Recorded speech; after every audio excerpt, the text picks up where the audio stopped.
What's up? Me again. So today I want to talk about 6 questions that perhaps you're not yet asking your clients in a consult.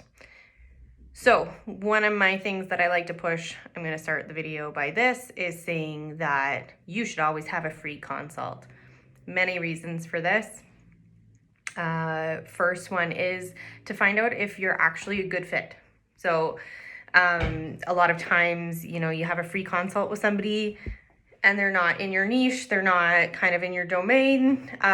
Maybe the personality clashes, maybe you think slightly different than they think, and sometimes that can be, let's say, fixable. I'm going to use that word. It's not really what I want to say, but there are times where you're going to meet with somebody on a free consult and you're going to know right away this is not a person that you want to work with.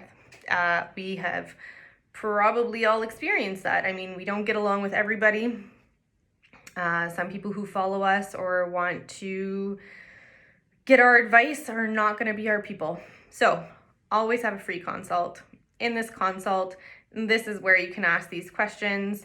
Your job in this meeting is to obtain the information, like as much information as you can about them, because then you can effectively help them find their solutions to their pain points or their main complaints, right? So what are their top goals? What are their health concerns? And then you can actually help guide them in achieving their goals in a manner that actually works best for them, and effectively sell to them as well. Because if you know their pain points and their main complaints and these other 6 questions that I'm about to share with you, you're going to be able to position them into a package or into a price service of coaching or whatever your method of choice is to answer these issues. So for example, maybe coaching is better for them. Giving them too much information is going to be overwhelming, and so a coaching approach would be better. And so you can say, we can address XYZ using this package. This is how I'm going to get you there.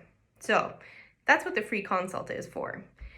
Now, there are some important questions that you should be asking so that you can make this game plan work for you. So one of them is, why did you decide to work with me today? And why did you choose me?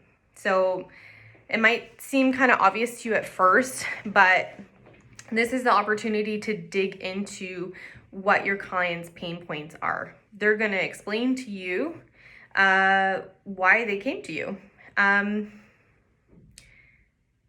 So did they come to you through social media? Did they find you through search? And if they aren't sure about why they picked you, tell them about your background and your method of working with clients, and this is going to help solidify why they chose you in their mind. Your job in this first consult, like I said, is to sell them. Sorry.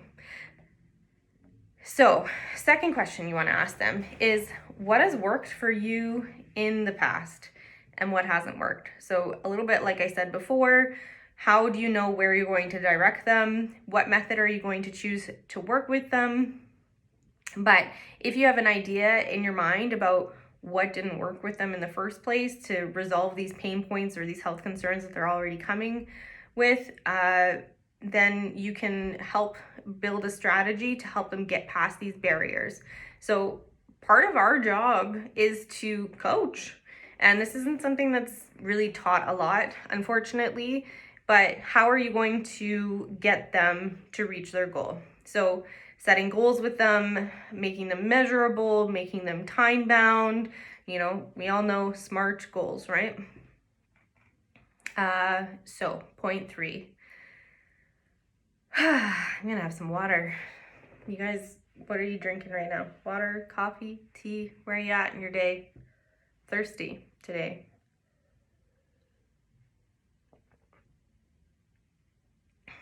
Okay. What do they think needs to change in order for them to reach their goals? Right? They're coming to you because they need your help to get them out of whatever rut they're in, right? So find out what their vision is. Where do they want to be? What path do they see themselves, taking moving forward? Most likely they already know what they need to do to reach those goals, whether those are lifestyle changes or nutritional changes or habits. And what you need to do is take them step by step and hold them accountable for sticking to those and implementing those changes. That's our job as a coach, right?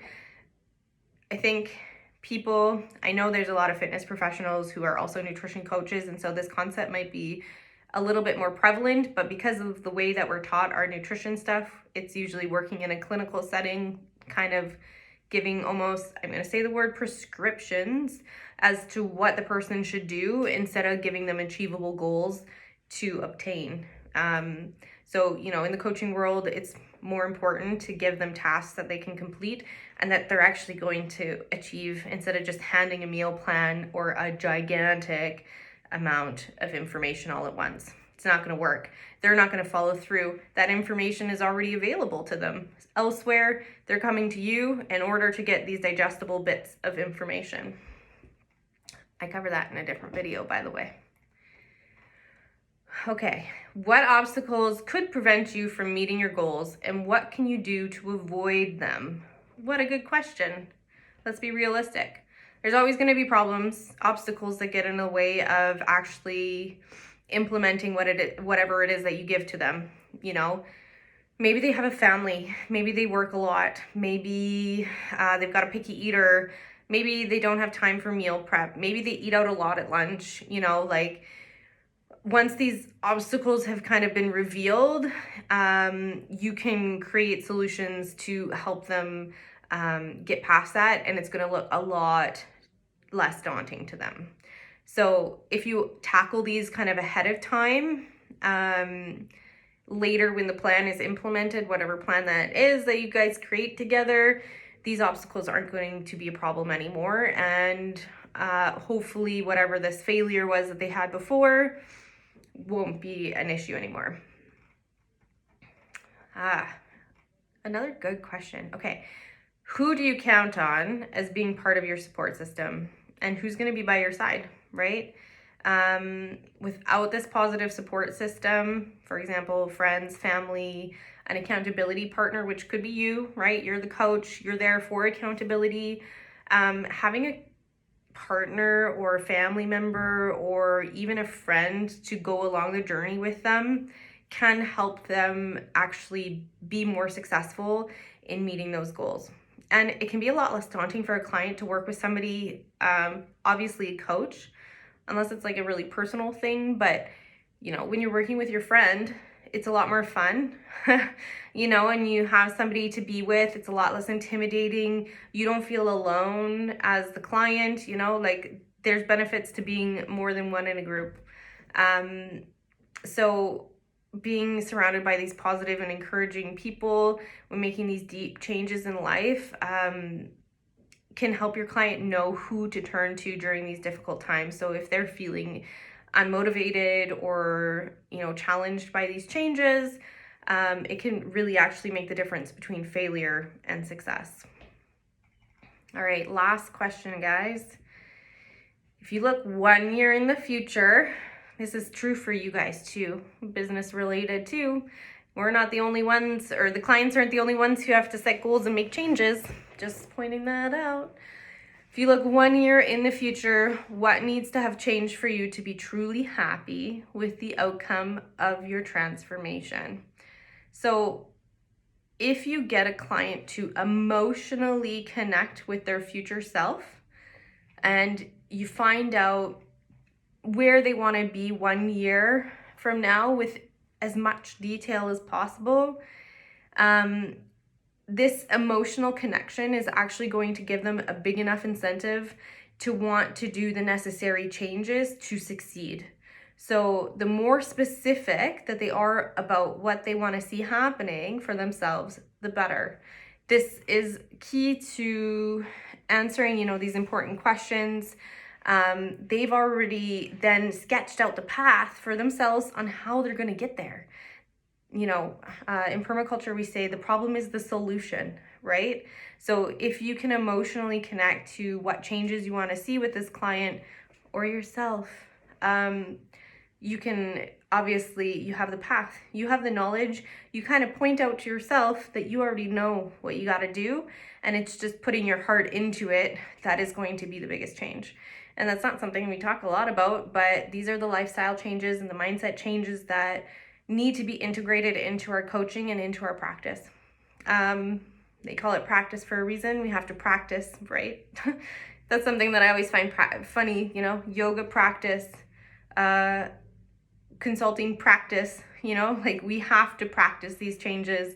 We have to set goals and we have to just implement them. And that's what they mean by practicing. So now that you know how to rock every free consult, it's time to get started. Let me know how these tips go. Let me know if you integrate these into your free consults or into your consultation process, and let me know how they work for you. Have a great day.